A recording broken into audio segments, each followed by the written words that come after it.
Hello and welcome to the Toffee Blues, your source for all things Everton.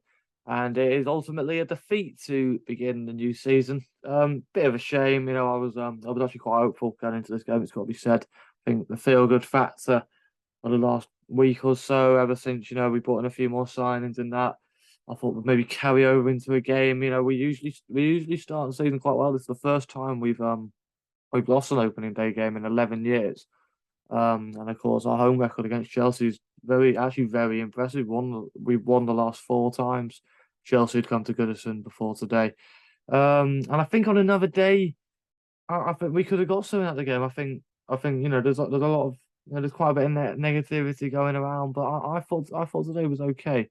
And I think on the face of it alone, a 1-0 defeat against Chelsea is never a horrific result. And I thought on another day, we definitely could have got something out of the game. But this is the player rating. So if we go through each player's individual performance, a rating out of 10, and just kind of talk about their game a bit really. And starting at the back, I would not have been expecting to have put Jordan Pickford so low before the game today. But I think yeah, one of his poorer games today. Someone who was so reliable for us last season. And was the standout figure, I'd say, during those last few weeks with the struggle against relegation. And yet today, and it's an absolute shadow of his performance against Chelsea back in May when he made that absolutely outstanding save, and several others as well. But yeah, today I just don't know what was off. I have a bit of sympathy with like the distribution a bit, which was off today, and that happens every now and then. Every these keepers like spraying these long passes out. They're not going to get them right every time, and sometimes you have bad days and that. But I wasn't sure if it was instructions or what, but I don't know who he was aiming for because obviously we had the issue with the attack. Lacking Calvert-Lewin or just any sort of focal figure at all. No, not even Rondon, someone to aim at to win these headers against the likes of Koulibaly or just like, up against Anthony Gordon. There's only one winner of that. So it didn't, yeah, that was particularly baffling. And then of course as well, that I thought there was an incident in the first half where he parried a shot and it fell straight to Sterling. Unfortunately, he was offside because he stuck it away. Unfortunately, the flag went up and kind of spared Pickford's blushes there because it was, very poor. Like he's usually very good at once he makes a say pushing it out of harm's way, and didn't do it on that occasion, which was uncharacteristic. And of course there was another incident in the second half as well where he came out to collect the ball. And just didn't lay the pass off in time and nearly got caught out. I think he won a free kick in the end and got away with it. I think it might have been Havertz. I think it might have been who tackled him. And Pulisic, I think it was actually. And like Pickford's out of his goal. Could have ended badly. Unfortunately, we kind of dodged the bullet on that one. But yeah, not the best of performances from Pickford today, which is a shame. Obviously, sporting the captain's armband as well. Don't know. I don't. Obviously, there's been questions over I don't know, his mental side of things, and sometimes maybe getting a bit too overconfident or stuff like that. But so I'm not going to read anything into it too much. Hopefully, it's just a one-off, and he's back to his usual best on Aston Villa. But I'm going to give Pickford a 5. I think 5 out of 10. Quite a low rating, I'd say. And but yeah, if we move on to right wing back Nathan Patterson, I think that is his first league start for us. Obviously he played against Boreham Wood last season in the FA Cup. He played the first half of that, and kind of got a mixed reception. Some fans were impressed, and some fans were unimpressed. But I think today, the general consensus has got to be really that he looked very impressive. Still quite raw, and that's natural at this age. Hasn't had loads of experience at Rangers yet, not a lot of senior experience. And he definitely grew into the game. He was very quiet in the first half, I thought, but second half he was trying a lot more things, getting on the ball a lot more. I think we kind of brought the play over to the right hand side a bit more in the second half, I thought, whereas I think on in the first half a lot more was going through the left and mainly like Gray and Mikalenko and that, and towards the in the second half he went more towards Patterson and maybe Dele Alli coming over onto that side as well a bit more. Um, and yeah, I thought he impressed me. I was sat in the lower Bullens, so I got a good view of him in that second half, and yeah, I was liking some of the things he was doing. Very quick off the mark, and like I say, just that eagerness to get forward. It was reminiscent of a young Seamus Coleman. And every now and then when Seamus Coleman has a good game, what he's still like now. But and I was also very impressed by just how vocal he was. I thought it was mostly complaining about the decisions, like, but regardless, I think you like to see players stick up for themselves and that, and like at such a young age, not being afraid to express himself. So yeah, I'm going to give Patterson a 7. I think he's quite. I thought he was definitely one of our better performances today, and one of the main positives. And obviously Coleman played for the under 21s on the Friday before the game, so it was clear he was not going to be in the squad today. But I'd like to see Patterson be given a lot more of a go in the first team, and Coleman maybe be that backup, maybe brought in but maybe like bigger opposition where the experience and that leadership on the pitch that Coleman obviously has could come in handy. But I think for the majority of games, I think why not get Patterson more experience at such a high level of football? It can only be a good thing. But moving on, Yerry Mina, obviously quite frustratingly has picked up another injury. Frank Lampard's presser indicates it doesn't look a good one either. It might be another few weeks. It is immensely frustrating because, again, I thought he had another good game. He always plays well. That's what makes it so frustrating that he's got legs made of Weetabix basically. Commanding in the air, which we really needed. Chelsea were similar to us in that they didn't really have much of a vocal point up front. No one's like really win headers. So from corners as well. Of course, Mina was just winning everything in the air.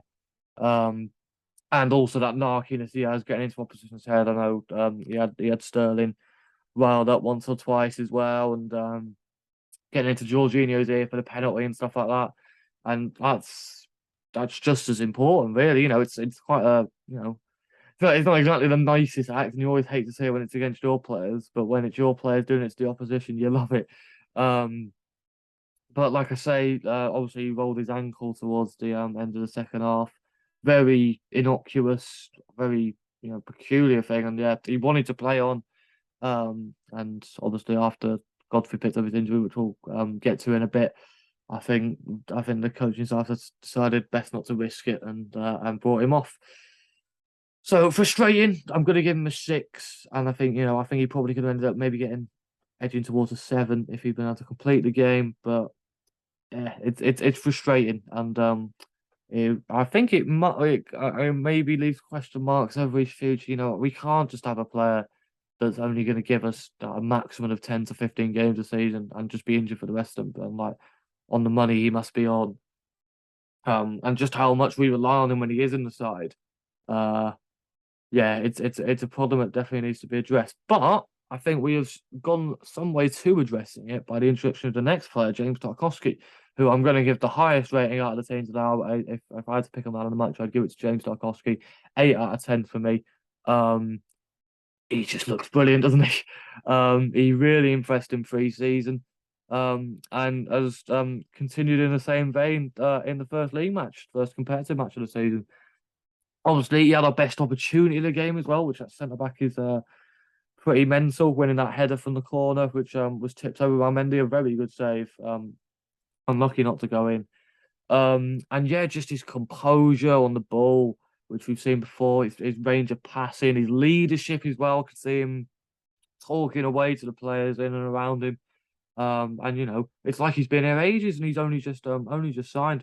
I think those assets will become more and more valuable, and already showing those traits of being a captain for us one day. And I do have to say, I think it's a toss up between him and Mina, but he already looks our best centre back, doesn't he? Uh, yeah, really impressed by James Tarkovsky.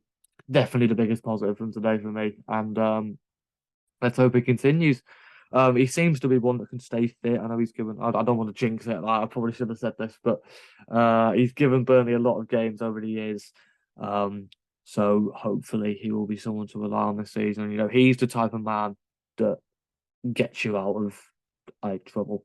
And obviously that's still probably the aim this season, to try and avoid trouble as much as possible. And you know, looking at those bottom three places again, as we had to do for much of last season. And again, moving on, Ben Godfrey, obviously I touched upon a bit earlier, picked up an injury quite early on in the game. Really unfortunate based on it, and like the fact it was after his own error as well. I have to admit, I haven't watched the replay back. Yeah, I've only just got back from Goodison, and I haven't seen it back, and I didn't get the best of view of it from where I was sat. But yeah, it was clear when he went down that he proper done his ankle, like trying to get back after a really poor back pass, which could have led to trouble.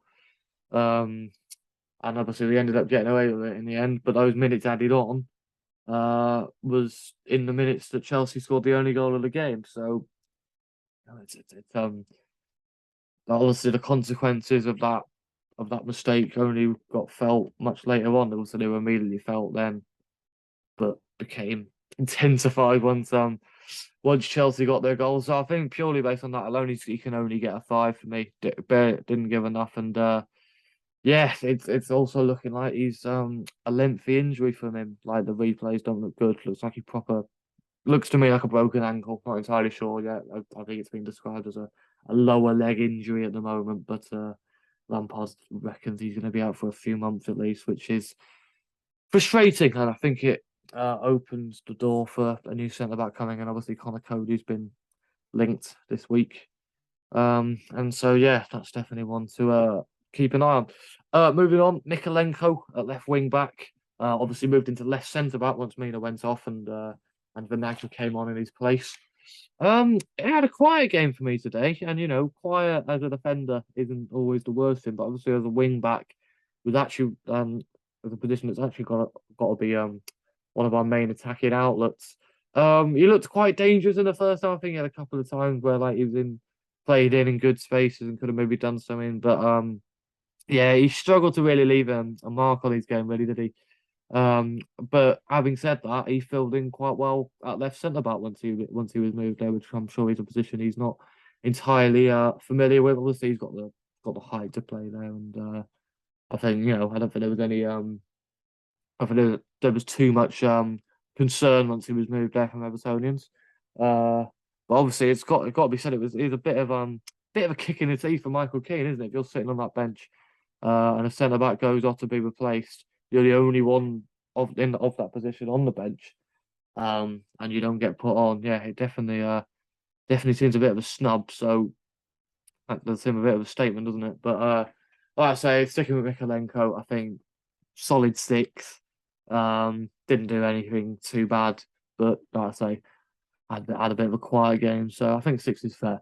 Moving into the midfield, Abdullado Corey, a controversial figure. I don't know if that's exactly the right word, but you know, someone who draws a lot of criticism. Hasn't been in the best of form this calendar year after quite a good start to last season. But I thought he was a bit better today. I thought there were definitely improvements. He's still not quite there. I think defensively he was quite solid. He was quite good at picking up on loose passes today.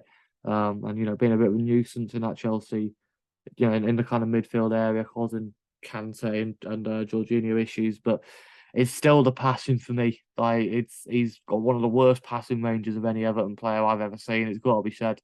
And of course, he made the mistake for the penalty. So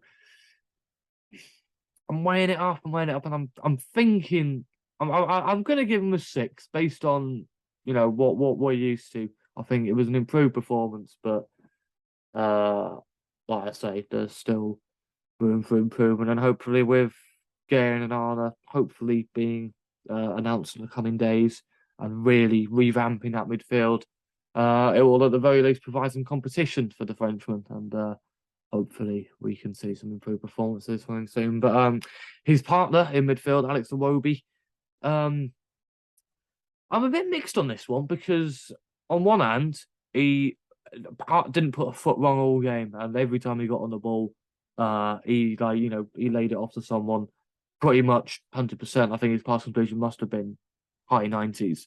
I can't remember him giving it away like more than once. So so on you have that, and obviously there was still just running around like a madman. He's really touched into this, like insane fitness he's got and like physique and that last few months. And like I say, just looks a completely different player. I know everyone says it, and has been saying it for a while now, but I think it's still such a surprise. He looks completely unrecognizable from the player we all knew a year ago. And yet, on the other hand, that kind of leads to expectation, and like I remember him coming on against Blackpool and completely changing the game in pre-season, and you just kind of hoped he'd be able to kind of take this game by the scruff of the neck and kind of dictate the play almost as our most creative player on the pitch. He didn't really manage that. We didn't create much today. It's got to be said. And that kind of touches into the attacking positions, which again we touched on with Pickford, and we'll get into a bit more once we get onto those players. But I'm gonna still give him a 7 because, like I say, if you have a performance where you pretty much don't give away a pass, you're always gonna get a decent enough rating. Honestly, a 7 for Alex Iwobi I think is fair, but I'm hoping to see a lot more from him in the next few weeks. I think he could be a pivotal figure for us this season. And of course, one of the new boys, Dwight McNeil. Now moving on to the forward line, of course. Dwight McNeil started a right wing. First competitive start for Everton, obviously. Came on and scored twice against Dynamo Kiev in the final friendly. Uh, might have not done himself a favour there in terms of expectations, but no, I think anyone was expecting a load from him. Obviously, still getting used to a new style of football, new position, of course. He's used to playing out on the left on his more favoured side rather than on the right, cutting in on his left. So that'll take some adjusting. But I thought he was okay today. I thought he was a bit quiet. I think there's got to be questions over his fitness if he's the one being brought off so early. Because I wouldn't say he was the worst out of the three. In attack, which again we'll get onto in a bit. So yeah, it definitely could have been one of Gordon or Gray getting brought off for Delhi towards the end of the game rather than McNeil. So I'm not sure if that was about fitness or what, or just if Lampard had a different opinion to me and thought he was had the least impact. But I'll give McNeil a 6.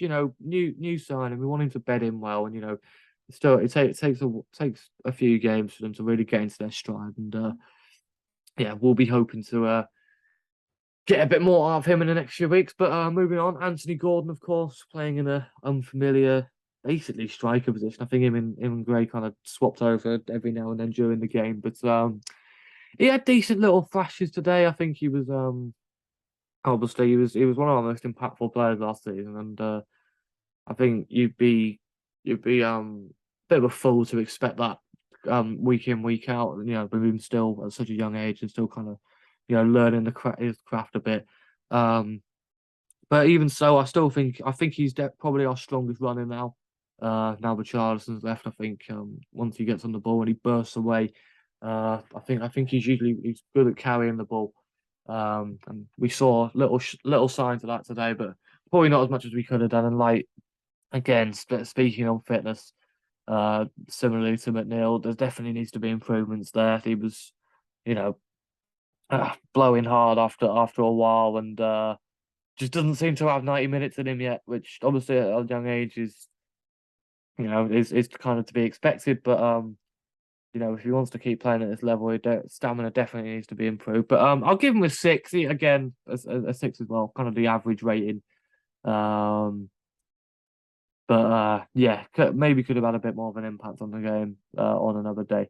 But moving to the final of the starting lineup today, Damari Grey. We're going to give him a 5, I think. And yeah, I wasn't impressed with him today. It's got to be said, and he's kind of struggled to rekindle that form he had in his first few games at Everton last season, where he was free scoring. Looked really flashy. And yeah, he's kind of lost his way a little bit, and I think he's struggling to regain that. I thought today lost the ball a lot, got shrugged off the ball a lot. Doesn't really have that strength to hold off players, and I think his decision making at times lets him down. I think sometimes he should pass it, and instead he tries to take it on himself. Sometimes he should take it on himself and he should pass it. He had that chance in the first half where he did really well to hold off. I think it might have been Aspilicueta and burst away. Should have kept going by himself and tried to play in Gordon, and ultimately he ended up getting intercepted, which yeah, like I say, frustrating. But yeah, so I'd give him a 5. I would have taken him off for Delhi instead of McNeil, but you know, I'm not the manager, but yeah, that's definitely I think he was, well, along with Pickford, I think he was probably our poorest on the pitch today, unfortunately for him. But hopefully if he's gonna, I think obviously we're looking at trying to get in a striker, so I'm not sure if he'll be a starter. I think I'd probably prefer McNeil or Gordon over him, I'd say. But hopefully he can have a bit more of an impact, maybe off the bench, that sharpness, because he is quick, he's got good legs on him. And so hopefully he can have a bit more of an impact in the next few weeks. But yeah, moving on to the subs, of course, Mason Holgate pretty much played the a full 90 minutes, obviously with those 8 minutes added on at half time and the 10 minutes added on at the end of the game. Bloody long game today it was, wasn't it? But yeah, he of course replaced Godfrey after his injury. And I thought he was solid today. Obviously, again, Holgate's another player who draws a lot of stick. But credit where credit's due, I thought he was solid today. I think still he sometimes tries these like audacious passes a bit too much when he should just be doing the simple things a bit more. But at the end of the day, we lack that creative spark today. So you can't fault anyone for trying stuff and not just playing safe all the time. So Holgate can have a 6 again, solid enough game, nothing too flashy. And yeah, and then of course Delhi to pretty much round it off. I think Vinagre is a harsh one to do. I don't think he had enough time to really, leave his mark on the game. So if we just end it with Delhi here, again a 6. Struggled to make an impact really. And yeah, just obviously we had that him coming on against Palace and really changing the game. We were behind at the end of last season, and wasn't really there today. Obviously, again, similar to Lisa Gordon, he's not a striker, so obviously playing in a natural position, you've got to cut him a bit of slack. But yeah, it wasn't. Everyone kind of had a bit of a meh game today, apart from, like I say, a few of the ones I've mentioned, Tarkowski and maybe Patterson. No one really stood out today. I think we were a bit stale at times. I think still getting into our rhythm a bit for this new season, but I'm not overly concerned after that. Like I say, it's Chelsea at the end of the day. They've got a much more expensive, much better manager, much more expensive squad, much better manager. All of that. And yeah, it's going to be these next few games. The likes of Villa, who got beat, of course, today against Bournemouth, and of course Forest at home. That really, I think will start to show what we're made of. And obviously there's still a few more signings to come to the side. At least we hope. Obviously, like I say, Anana and Gay hopefully going to be announced in the next couple of days. Fingers crossed, a new striker comes in. I think based on these injuries, there's almost certainly going to be a new centre back coming in as well. So we shall see. But yeah, that has been the player ratings for today. I think just got back from the game and I thought it's a bit of a splurged and maybe talked a bit too much, but just giving me thoughts on the players and that, and yeah, that has been that. So please leave a like if you enjoyed. Comment giving your ratings on each player. Who do you think stood out? Who do you think maybe didn't have their best of games? I'm sure there'll be loads of people disagreeing with me and that. So yeah, like I said, leave your thoughts and subscribe to the Toffee Blues for more content, and we will see you in the next video. Cheers.